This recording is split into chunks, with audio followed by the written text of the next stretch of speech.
Hello and welcome to Corpse Club, the official podcast of dailydead.com.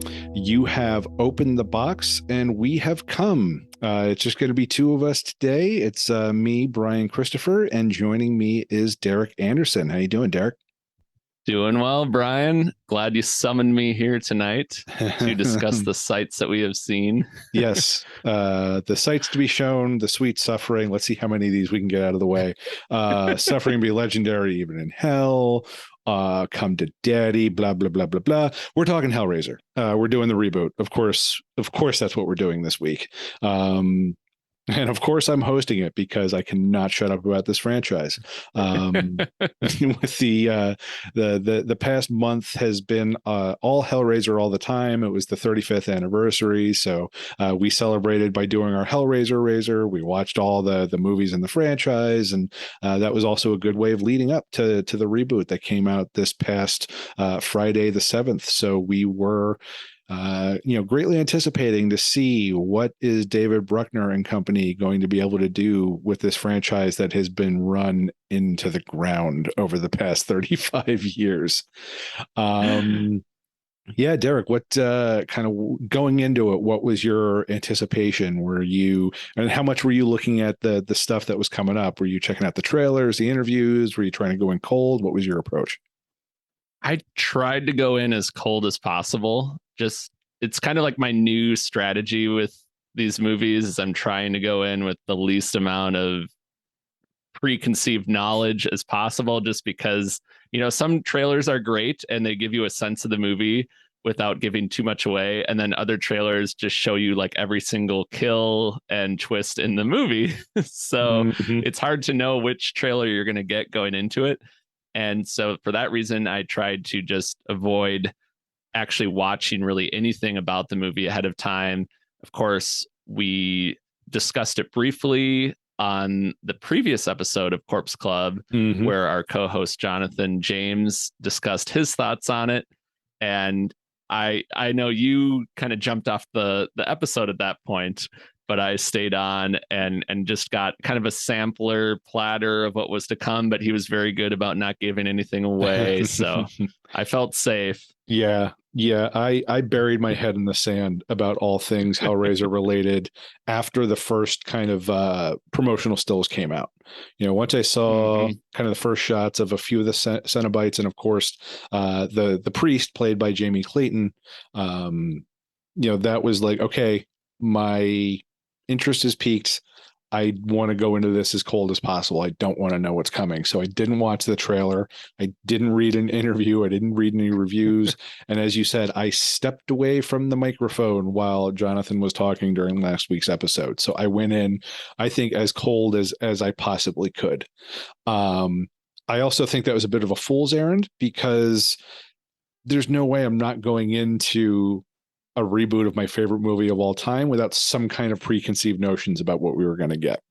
And I think that definitely influenced the way that I consumed this particular movie and the way I processed it.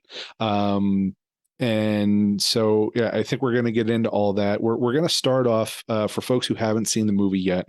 We're going to try and stay as spoiler free as we can for the first part of the discussion. Talk about what we can and, generalities and without giving away too many plot points. But if we're going to take a deep dive into this, we're going to need to get in some spoilers. So we'll give you that spoiler alert when we're going to get into when we need to start talking about some stuff that if you haven't seen it might ruin the movie for you. Or if you don't care about spoilers, continue listening. Or if you're not going to see the movie and you just want to hear us yammer about it, continue listening, however you want to approach it. But we'll start off with the spoiler-free reviews. And Derek, why don't you start us off? What'd you think? First thoughts. First thoughts were I had a lot of fun with it, just from a pure pleasurable pain standpoint. I had a lot of fun with this. Here we go, throwing some more Hellraiser puns on the bingo card. Just from, I know obviously there's a lot of, it's impossible to ignore like the legacy of Hellraiser coming into it and just how beloved at least certain entries in the franchise are, those especially those earlier movies, and the legacy of Pinhead and Doug Bradley and Clive Barker. I mean, there's a lot coming into this that you have to kind of honor while still trying to do your own thing. And I will say, just admittedly, like this franchise isn't as near and dear to my horror loving heart as other horror franchises, as it is, I know, as it is beloved by yourself. But you know, Then I was you're off the always, show. Why are you even here? yeah, I know. Bye, Are you Derek. so glad I'm Yeah. here? But it was kind of, though, even in a weird way, though, that kind of gave it more of this really like foreboding aspect to it, because to me, like as a kid, Hellraiser was like had that horror credit of being like, wow, that's the one that's really messed up. Like that's the one that Sure. they don't show on TV as much as the Halloweens and the Nightmare on Elm Streets. And so I've always been like fascinated with it for that reason. So I've kind of always admired it from afar. And then of course got into the earlier movies later on. So, but coming into this, I was just excited to see what they would do with it, especially with the people involved, with David Bruckner as the director, Clive Barker on board as an executive producer, and like actually excited to see him excited for a new one to come out after all these years of the direct to video installments. It was really exciting, and I had a lot of fun with it. It was a pretty nerve-wracking experience for me, even though I know there's been discussion about, you know, how different expectations people had going into it with how far they would push boundaries and things like that. I just had like a really like fun kind of nerve-wracking viewing experience with it, especially when it came to them just playing like cat and mouse with the Cenobites and just almost like a board game where they're trying to stay one step ahead of the Cenobites. I thought that was really fun. So from that standpoint, it was a good viewing experience for me. Nice. I liked it. Yeah. And I am glad, you know, for the crap I gave you. Like, I think you're going to be an important perspective of someone who like is familiar with them, but didn't have that like deep love for the original going into it. You know, it's not quite as precious to you as it is to some of us diehards. So I think it's going to be important as we kind of discuss this a little bit deeper. I will say my initial thoughts were that it felt a little flat for me. Okay. I saw what they were doing. I could appreciate what they're doing, but it didn't have that spirit of kind of that original Hellraiser flavor, that queer, you know, kink splatterpunk flavor that Barker brought to the original. And so, you know, and for those who are unfamiliar, they're bringing a completely different storyline into this one. You know, the original, we're looking at the family Cotton, you know, with Larry and Julia as the married couple, Frank as the degenerate who winds up getting taken by the Cenobites and comes back through various supernatural shenanigans. And then, of course, young Kirsty, who's kind of caught in the middle. And there's not a Cotton to be found in this movie. You know, they completely redid the story. A screenplay originally done by David Goyer, I believe, and kind of updated and punched up by Ben Collins and Luke Piotrowski. Piotrowski, I believe is how you say that. And so, yeah, they weren't just trying to rehash the old story. They weren't trying to bring back the original characters from the novella, The Hellbound Heart.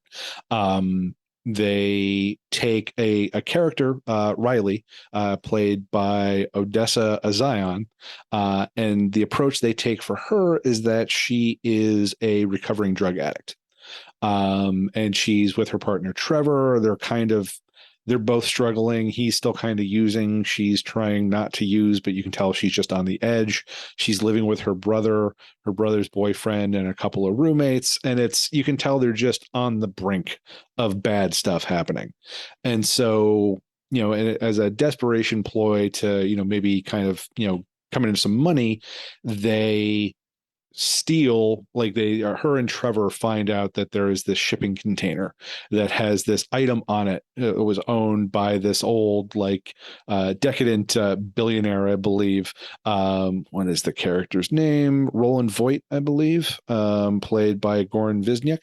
Let me just double check on that. Yes, Roland Voight. So we kind of meet Roland at the very beginning. You know, there's kind of that cold open where we see him screwing around and finding out with the puzzle box. You don't quite know how it plays out, but it's probably not going to go well. They cut 6 years later, and that's where Riley and everybody start, kind of getting into the mix. And so, of course, what they find on the shipping container is the puzzle box.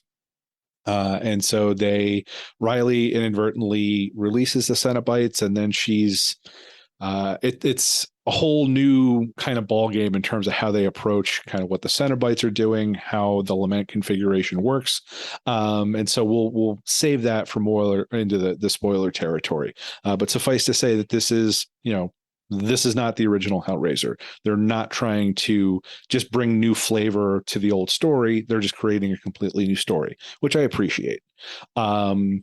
The thing that was missing for me was kind of the thing that I always was afraid was going to be missing, was that those queer and sensual elements that just permeate and saturate the original movie. You can't separate, queer and kink and piercing from the original Hellraiser.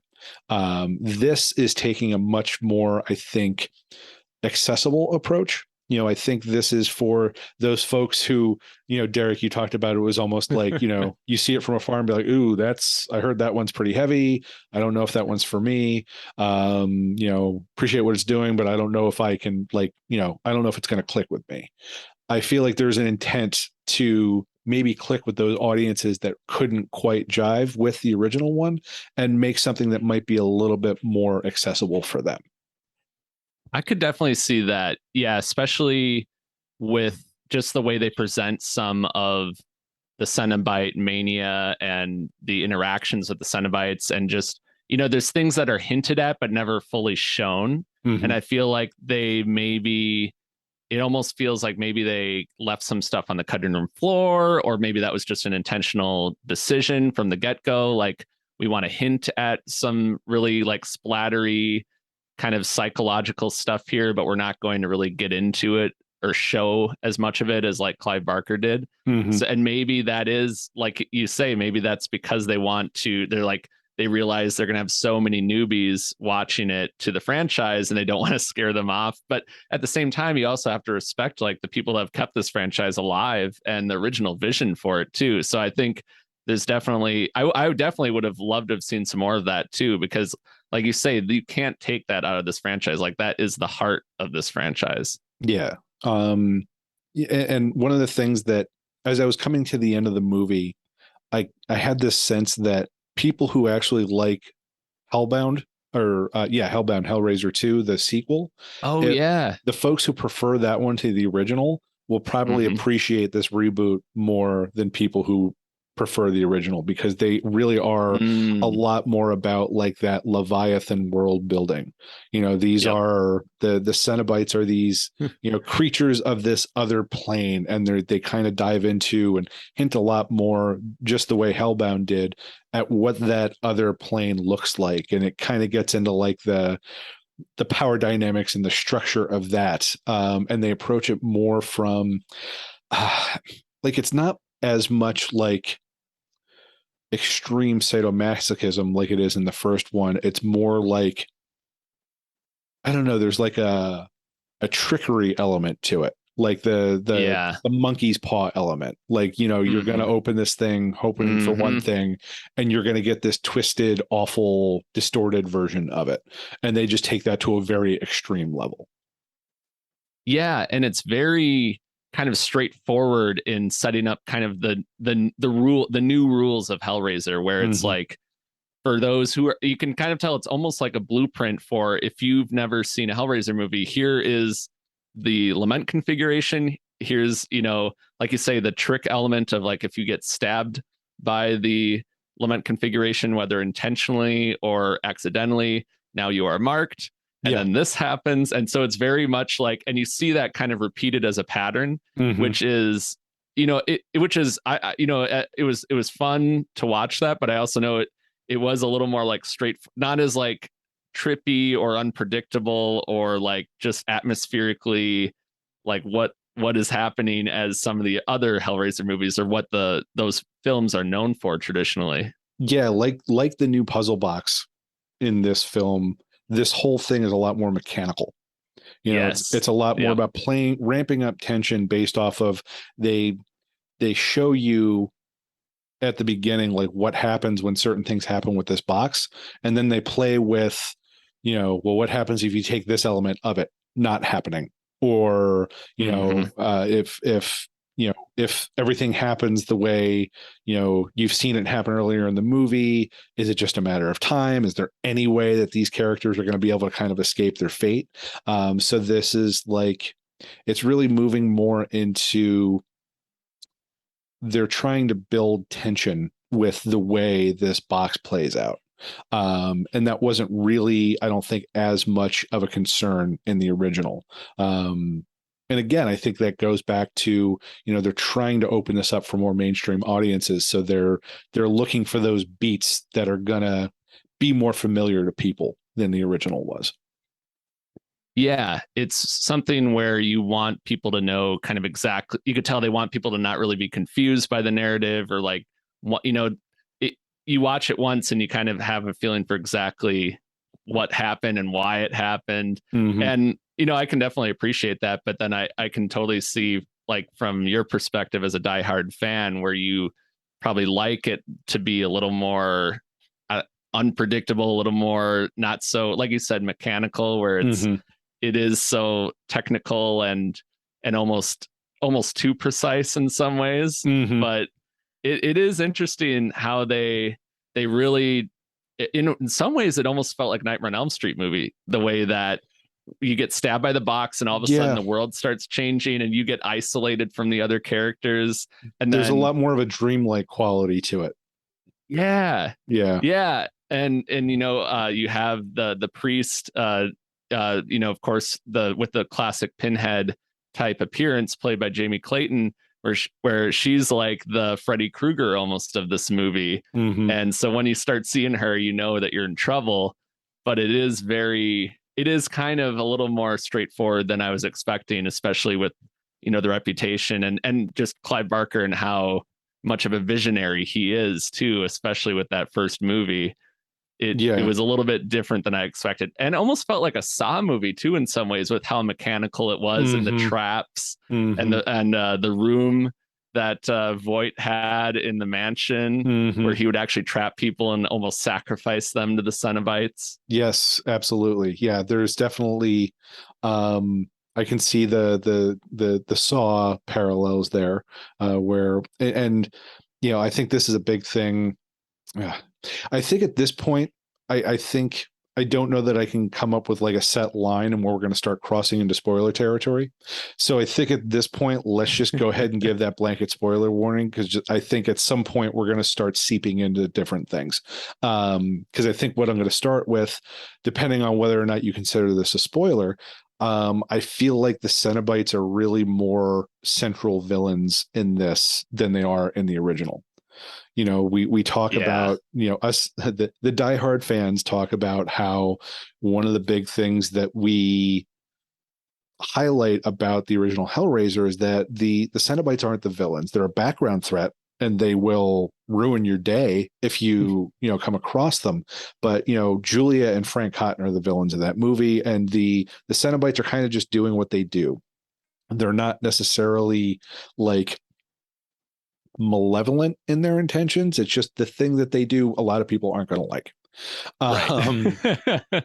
And so here, though, in this iteration of the Cenobites, and especially with what you see from Jamie Clayton, who is great as priest, they're definitely like, there's malicious intent behind what they're doing. Oh yeah. They know what they are. They know, and I'm not trying to, like, it's not like the Cenobites from the original Hellraiser were like the shark from Jaws or something like that. They're not just mindless.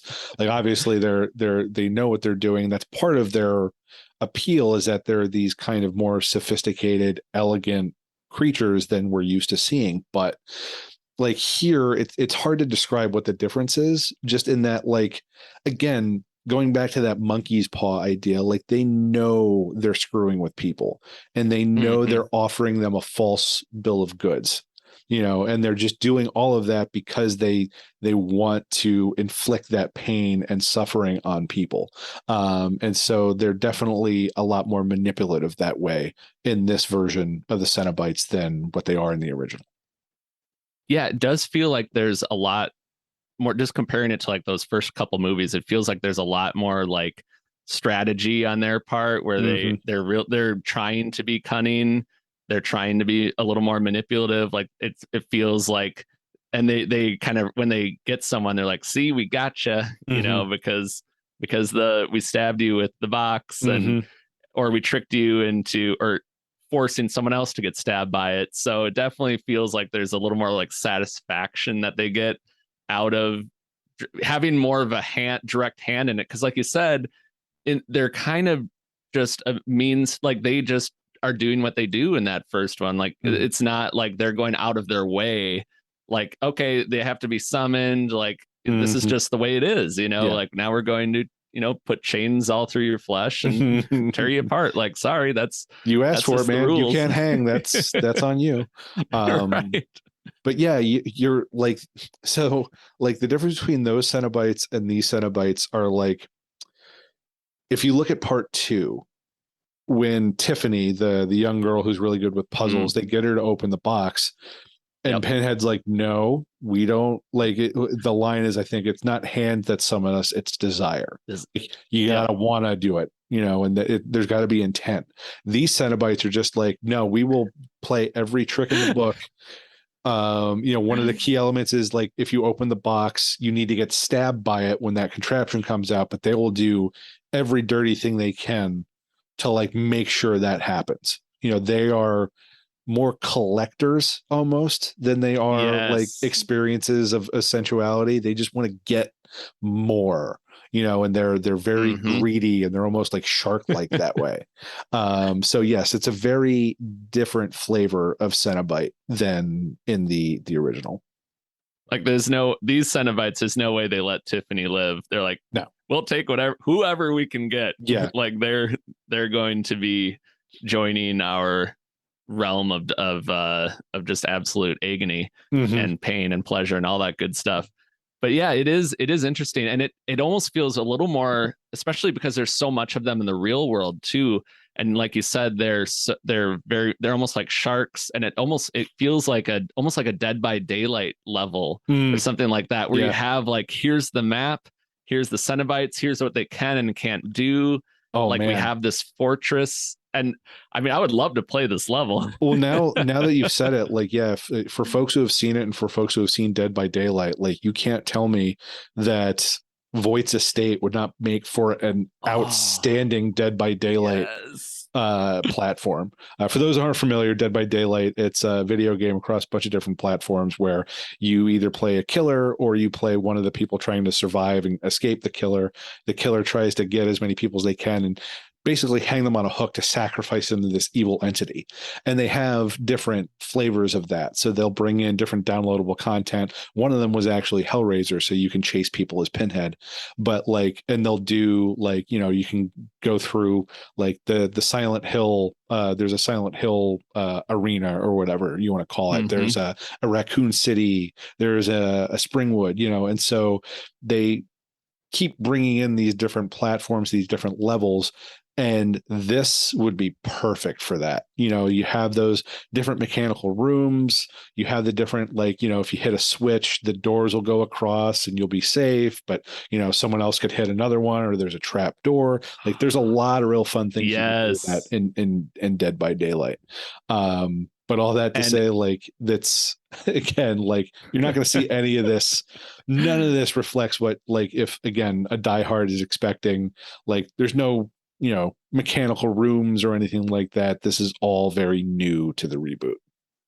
It felt almost like in the end of Nightmare on Elm Street when Nancy pulls Freddy into the real world, but like you get half of a movie of that where I know they're able to, the Cenobites are able to kind of distort our reality, but it does seem like they're playing on like Riley's turf, like the humans' turf for a good chunk of the movie when they're just trying to like get to them in the mansion. And it felt like I had a lot of fun with that aspect, just because like it was so creepy to see all the different abilities of the Cenobites and how they try to get into the different rooms and how they're just always kind of like lurking around like you are in a video game. But I also recognize too, like that's not, a traditional Hellraiser presentation. That's very grounded almost in a weird way, but still very creepy. Yeah, it's almost bringing like creature feature slash like slasher elements to it where they're getting stalked around this property. I do like your comparison in Nightmare on Elm Street because it's like once you get the ball rolling on that, they're kind of with you. Yeah. Especially Riley, she's one of the few people who manages to solve the puzzle box, but she doesn't get stabbed by the contraption, so she's kind of like imprinted by them, and like anybody who gets within her sphere is potential grist for the mill. So a lot of people who come into contact with Riley wind up meeting very bad ends at the hands of the Cenobites. I do think that actually brings an element of the original novella, The Hellbound Heart. There is a scene that you don't really get that sense in the movie, but in the book, after Kirsty opens the box and she's introduced to the Cenobites, and she makes this deal to go and show them Frank has escaped and they can take Frank and go back. When she's walking, like she's going from like the hospital back to the house to kind of confront Frank, she can feel them with her. She can feel their presence. And there's actually a the place they don't go with it in this movie is that like it kind of gives her a sense of empowerment. So they don't have that part of it because like there's no point at which Riley's like, oh yeah, I've got these Cenobites on my side. Like that's not a thing. But I think they do kind of touch upon that idea of like once that connection's made, you're going to feel that and they're going to kind of keep messing with you. But in terms of the way you talked about it, Derek, it does present itself in a very Nightmare on Elm Street way because she has these visions of them. And they'll, distort reality, especially when, the subsequent victims kind of get lined up and they, once they get stabbed in the hand and they're marked for death, basically, reality starts distorting around them. They start hearing the bells. They start, the doors to hell will start opening up, and it turns into a very nightmarish scenario. Yeah, and I wonder too. I don't know if it was intentional or not, but the way that you say like how her like Riley having the puzzle box and having these Cenobites kind of inadvertently puts everyone around her in danger, and then of course we see before that she's dealing with addiction, and I wonder if that was like a parallel of because before she got the Lament configuration, like a lot of people around her, close to her, they were kind of being put in difficult situations just from the addiction that she was experiencing. And then it's almost like a metaphor of like, let's take that, but like amp it up to all these even more hellish levels, because now she has something that's even more deadly. But, you could kind of see some parallels there, which was interesting because I know there's, and factored into the story a little bit more that way, and it could just be like how you read into it too. Yeah, but it definitely, like with her brother especially, how he ends up going, after that argument they have, goes to the creepy playground that I would never recommend anyone go to at night. And I think I saw the Nightmare on Elm Street girls playing a jump rope in the background. Yeah, no, definite crossover potential there. But yeah, so that is just like it kind of just has that domino effect. And then it also affects like just, when she tries to tell her friends or the police like what's going on, they just don't believe her because, she's taking these pills and everything. Yeah. What were you on? Yeah. Right. So it's interesting how they kind of interwove that together and then just kind of kept amping it up, of course, as the movie went on. That actually makes for a really good analogy, Derek, and one that I didn't necessarily consider because I don't know if I really at first liked the idea that, they kind of did away with like the person in Frank who's kind of looking for that ultimate sensual experience. Instead, they went with kind of a different kind of a quote unquote darkness, if you want to like treat addiction that way. But, that idea of addiction being something that can like hurt not only you, but like wreak havoc on those around you and cause severe, serious damage to the people in your life. And the question starts to become like, okay, well, who do you blame for that? Do you blame the person? Do you blame the addiction? And I think as you carry that into Riley kind of being attached to these Cenobites, then it turns into, well, Leo, she, when she comes into people's lives or she gets into people's orbit, the Cenobites will destroy them and obliterate them. So, like, whose fault is that? Is that Riley's fault? Is that the Cenobites' fault? And it can get very murky and very complicated. And like looking at that through the lens of addiction, it's that blurring the line between where does the person's responsibility lie and where do we allow for the fact that addiction is a disease and an illness and something that people can't control. Much like you can't control these Cenobites, they're going to do what they're going to do, and they can be very devious and they can be very manipulative, just the way that addiction can. So that's really interesting. And I think I keep kind of batting back and forth whether or not I want to give this a rewatch within different context. I had been kind of starting to lean towards like, man, maybe this just isn't, for me, it's not my Hellraiser. This is the first time I think I might go back to it and see how that addiction through line affects my interpretation and my enjoyment of the movie. So thank you, Derek. Ooh, yeah, hey, I appreciate anytime. That's what I'm here for. Let's look at this puzzle box in as many different ways as we can. So yeah, we've taken a look at the Cenobites as kind of like what they might represent, kind of how they're differently depicted. What did you think about how they were packaged? Like, how did you like the new Cenobite aesthetic? Oh, I loved it. I hats off to the entire makeup effects team. I think Russell FX was one of the companies that did a lot of the work on the movie makeup effects wise. I just love how they obviously took their time doing it. I think they did so much practical, like as much practical effects as they could, just from how real and like gooey and translucent and everything. All the Cenobites it was just like a walking work of art. And I just love how they all looked. I mean, Jamie Clayton front and center as the Hell Priest, which, of course, everyone is saying like the new Pinhead. So is it like Pinhead 2.0 or, but I think at this point, like as she's credited in the credits as the priest, there's just so much to enjoy there. And I love how they incorporated the pins and how like Jamie would actually like, use the pin to kind of torment some of the victims. And there's that really like hard to watch scene of the pin going through poor Nora. Poor Nora's throat. Oh, that was one thing that I really am not a big fan of with this version. With the original, it's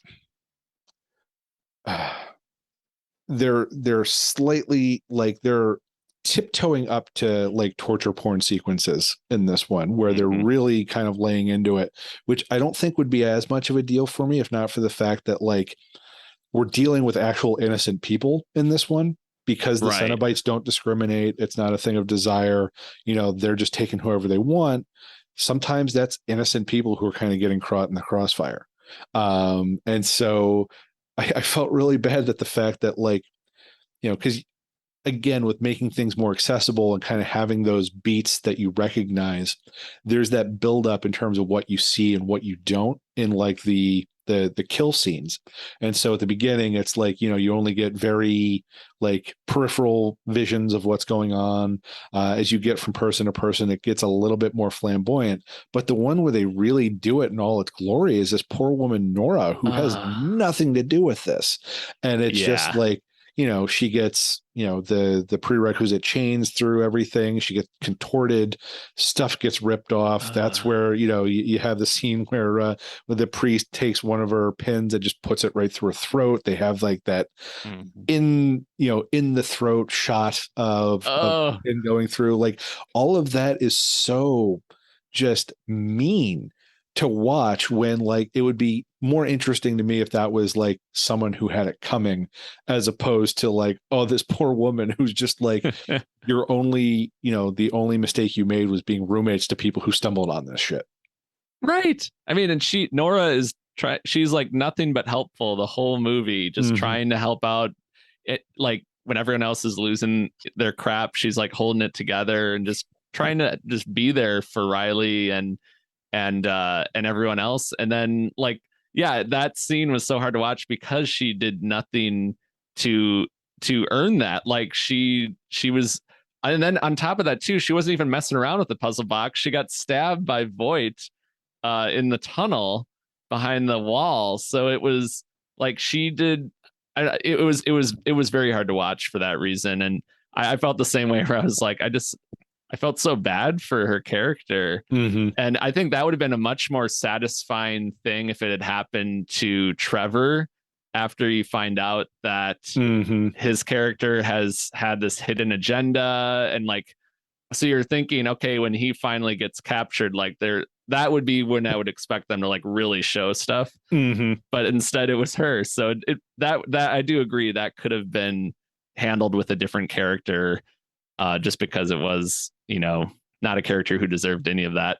And there might be some people who appreciate that, like, again, that these are villains. Like the Cenobites are straight up villains in this one. So, they might appreciate the fact that it's like nobody's safe. Right. But yeah, it's I don't know. I would have liked to have seen someone else meet that end. As far as kind of going back to that discussion about kind of the Cenobite aesthetic, I don't know how I feel about these. I think there's almost too much going on for my taste. Okay. I was reading an interview after having seen it where David Bruckner talked about like he's such a fan of the original design. He didn't want to just try and duplicate that, which I absolutely respected, but he wanted to make it more modern, where it was like, and do an updated version where instead of like wardrobe that was kind of being woven through and kind of, it goes through their skin, and anyone who's seen the original know they kind of like meld between them and their wardrobe. But here he wanted it like their actual skin to be the wardrobe, and kind of this very avant-garde approach to like what's all the different kind of configurations we can do to how the Cenobite skin. I do appreciate that they did have themes, but it was just and I also don't want to be that guy, but there was a little bit too much CGI for my taste. I know for the things that they were doing, they had to do CGI, but it was just, it feels like they were doing too much for my taste. And it was just, I think if they would have maybe reined it in just a little, it became incoherent after a while, where it was just like, I didn't even really know what I was looking at. Oh, like where the practical, or you mean like, what, like just deciphering what they were depicting? Like what that kind of thing. What's the theme on some of these? Not that there has to necessarily be like, you don't need to. We're not looking for another CD head or video camera head or something like that. But it's just it'll never go out of style. There was something so well done about the original Cenobites where like it knew where to draw your eye. It knew where to like do more, it knew where to do less. Here it's just like they went with like the more is more approach, and I think it was just there's nowhere for your eye to settle because there's just too much going on. So you would have liked a little less is more, like just not like instead of 20 things happening, maybe just like 5 or something. Exactly, where it's a little more balanced. Because even like Pinhead, when you look at him, like classic Pinhead, it's like dark, he's got the kind of the darker clothes on, but it's like your eyes are drawn to that head because like, whoa, that's the centerpiece right there. It knew where to, like, it's the old saying, I forget who said it, but it's like when you're accessorizing, like when you're about to leave, take one accessory off. Like they didn't do that. Like they'd left everything on, and so some of it was just I don't know what I'm looking at here. And maybe that was what Bruckner was going for. Where it was just like, he wanted an element of like, it's so distorted and so over the top that people are just kind of like put off by the fact that they can't tell exactly what's going on. But it was a little too much for me. Like it's almost so otherworldly and cosmic that you can't quite decipher all of it. Yeah. But It's interesting too, though, how they spent a lot of time like with each Cenobite, like really like with close-ups and kind of showing you exactly like what their ability is. And then so when you see their names in the credits, you kind of are like, oh, like it's almost like putting together a new team of like superheroes in the Hellraiser cinematic universe, Yeah, where yeah. you can kind of get a sense of like, oh, this is really marketable. Like, I could see these as like video game characters, Mhm. like different boss levels, Yeah. just based on getting to know their abilities. So it almost might be too marketable in a way, Yeah. but it's like it's interesting how it wasn't like it was very distinct, and like each one was so different than the other one, Mhm. especially when you've got the guy that has like the hands split open, so it's like Yeah, he's Weeper, almost I like, believe that was yes, yeah. I think so. Hmm. Yeah, there was all sorts of stuff going on. Oh my goodness. um so let's talk a little bit about Roland Voigt, played by Goran Mm-hmm. Visniak. He's kind of, I think, the closest proxy we have to a Frank Cotton. Yes. Maybe kind of like a blend of Frank Cotton and part two's Dr. Chenard. Because Ooh, he's got a yeah. lot of means. He's got like he's clearly been diving into the mythology Mm-hmm. of the Cenobites. He thinks he knows what he's doing, but I think it's Roland Voigt is kind of like it's showing how they've kind of flip flopped the villain and the background threat. In the original, the Cottons are the villains, the Cenobites are the background threat. Here, the Cenobites are the villains. The person who's kind of like pulling some of the strings in the background or kind of like throwing a wrench in the gears is Roland Voigt. So we find out, Mm-hmm.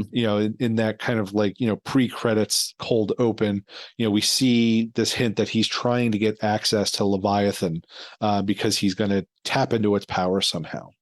And then it's revealed at the end that when he got his he got his wish granted, they kind of give you different categories. Do you want power? Do you want sensation? Do you want resurrection? Resurrection is an Mm-hmm. important one because that's kind of the driving force for Riley, because, and again, spoiler, one of the first people to die in when she gets kind of in the realm of this puzzle box is her brother. And Mm-hmm. so she's hoping that she can go through all of this and maybe get him brought back. Um, Roland Voigt, however, chose sensation. And Bad so, choice with the yeah. Cenobites. And going back to like Hellraiser as the Saw franchise, you find out that the sensation he got was this just large mechanical hunk of metal that basically just rotates his nerve endings through it and does it is kind of interesting the way he describes like it stops just long enough that he can't become numb to it. So Yes. it hurts just as bad every time. And he's been putting up like he's got this just hunk of metal in his chest, we learned, for 6 years. And so Ah, he's been pulling all the strings to try and get people to go through this process again. And to kind of flesh out what we're talking about. Opening the box isn't just an open and close thing the way it was in the original. There are different literal configurations of this box. As you get to each configuration, it requires a sacrifice of another person. I think if you get it to the sixth configuration, then that's when you get to have that audience with Leviathan and ask for what you want. So he's basically going through all of this so he can get another audience and get this hunk of metal taken out of his chest. Um, a very motivated reason for him to want to open it again, which is yes. I kind of like how they, like you say, the resurrection, like that was Riley's motivation. Obviously, Roland wants this like saw bear trap off of off of his chest. So it's like it gives them like a very specific goal to Mm-hmm. like continue tinkering with this puzzle box instead of just like throwing it into the ocean or something. Yeah, yeah, they did do a good job at like, why would she keep doing it? I think that they give her a pretty good reason for why that is. Um, and we see that she does ultimately choose because, like, for me, the one of the dumber things about it is like, how does Voight think that this is going to end any differently? Like, we're Right. going to that idea that this is a clearly like a manipulation monkey paws situation. Like, how does he think a second encounter is going to go? Of course they're going to find another way to screw him over, and of course they do, because we find out that like at the end that poor Voight is becoming a new Cenobite. Like we see the transformation happen. Yes. Which is really interesting. Yeah. And also the fact that like he was going to hold the Cenobites for ransom, basically, like in his trapped room. Mm-hmm. And like that's how like practical and like grounded it was, where he thought he could like hold them for ransom, essentially, and get his way, which was just, of course, backfires, but I love how they take it out of him just long enough for him to feel the relief of not having it anymore, and then immediately he gets a chain like through the chest. Like maybe the biggest Hellraiser chain in the history of the franchise just annihilates this guy and impales him into the ground and then drags him up into where he's going to go become a new Cenobite. The Leviathan mothership that was in the air. Yeah. And then at we kind of get the parallel endings. We get Voight's ending. We also get Riley realizing that like there is no deal with the devil to be made. She says, "I don't want anything from you." And it's kind of funny they bring in like, okay, you're going to spend the rest of your life regretting not making a decision. So that's why this is called the Lament Configuration, which I thought was a little on the nose for my taste to kind of bring back, that naming Easter egg from the original. It was almost like at the end of The Dark Knight Returns, where you realize that Joseph Gordon-Levitt's character, like, oh, his real name is Robin. Well, that doesn't make a lick of sense because Robin's not even the person's real name. And Batman, it's Dick Grayson. I don't know. Like that was really weird. Right. Born in there. This felt kind of like that to me, where it was. But his middle name is Dick Grayson. Yeah, Robin Dick Grayson, whatever his name is. Yeah, but yeah, in the context of Hellraiser, like that lead up to saying like that's why this is called the Lament Configuration, because you're gonna regret not making a decision. It's like, all right, that was a little forced. Yeah. Yeah, I could see that, especially for a movie where a lot of that stuff is more veiled in or a franchise where traditionally it's more like your interpretation and things like that, not so on the nose like subtext and everything like that. But yeah, a little wink to the camera there. That would have been great if there actually had been a wink to the camera. Yeah Jamie Clayton just gives like a little like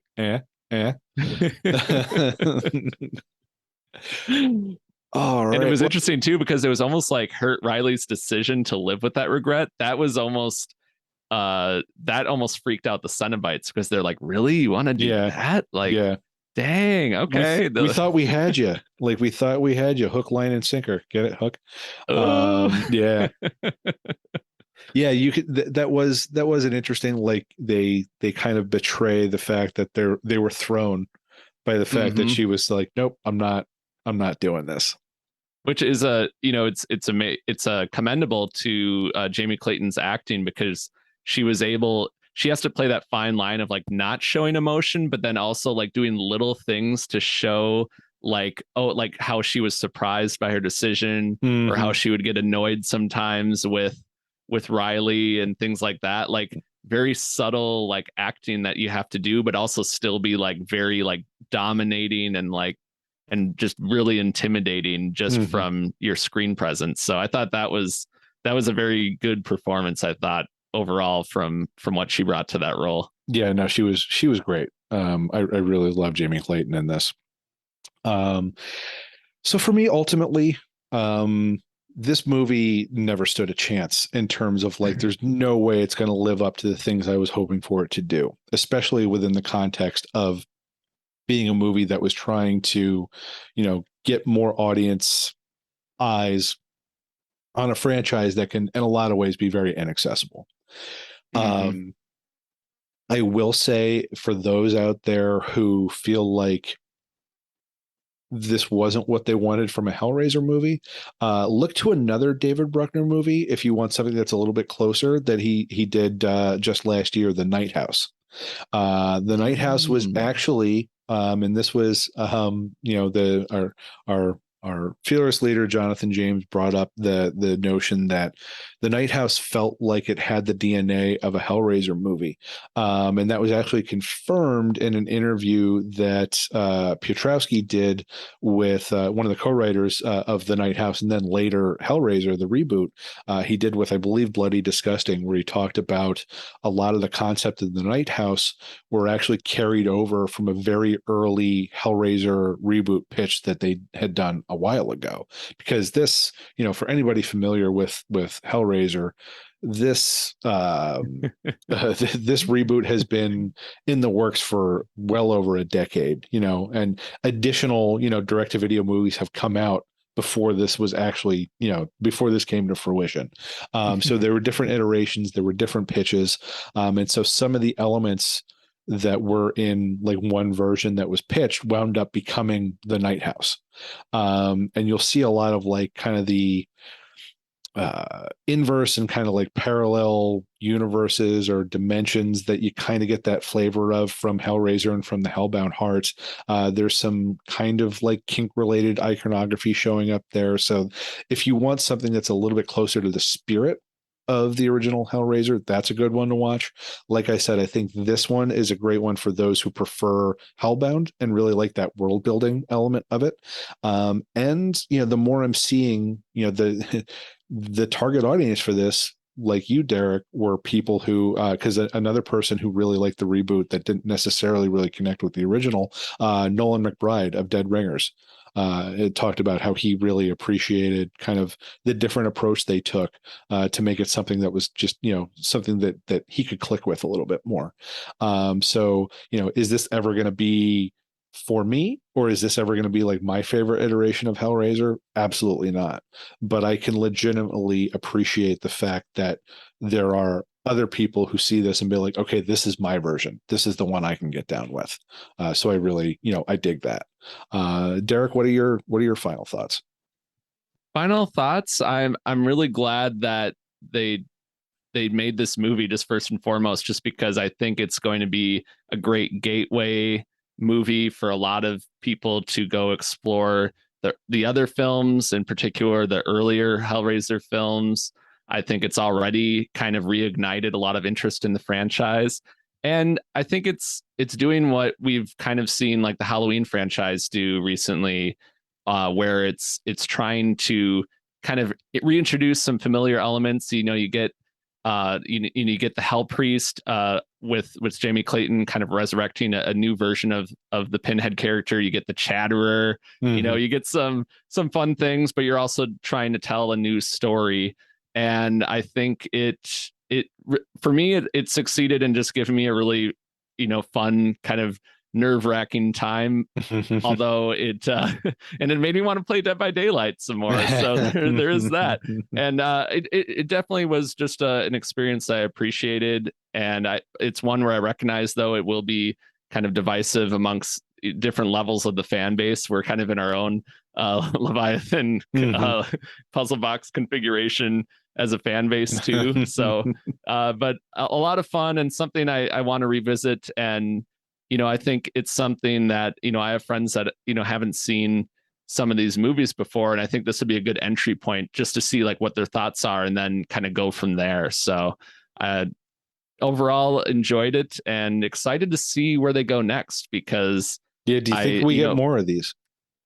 I'm hoping so. And I want to see them just really like go even further with some things if they get a chance to continue this storyline and get the same team back together. I want to see them get a little more of the Clive Barker stuff from the early movies and really like get a little more, I don't know, just more psychological and get a little more like atmospheric and incorporate, the queer elements more and put some of that stuff more front and center. So I'm hoping that this is like just a good like reason to get to all that other stuff too. Absolutely. And I guess time will tell. We'll see. But yeah, I think that's going to bring us to the end of the episode, Derek. And for those out there, we want to thank Bryan, our engineer, for helping us out each and every episode. And as always, we want to thank you, our listeners, including those of you who have signed up to become Corpse Club members. Make sure to visit corpseclub.com to check out our latest episodes. And you can also become a member, which will get you access to, we got membership cards, we got t-shirts. You can help us pick future topics. Derek, have we had anyone actually, like, we have a really good membership base. I have yet to hear of a member saying, like, I want you to do this. So I'm giving you all homework. Somebody send us an email, give us a topic. We'll talk about it. Like, your members. It will happen. Have a voice. It will happen. Also, don't forget to rate and review us on Apple Podcasts. Every rating and review helps us out. You can also find us on Google Play, SoundCloud, and all of your favorite podcast providers.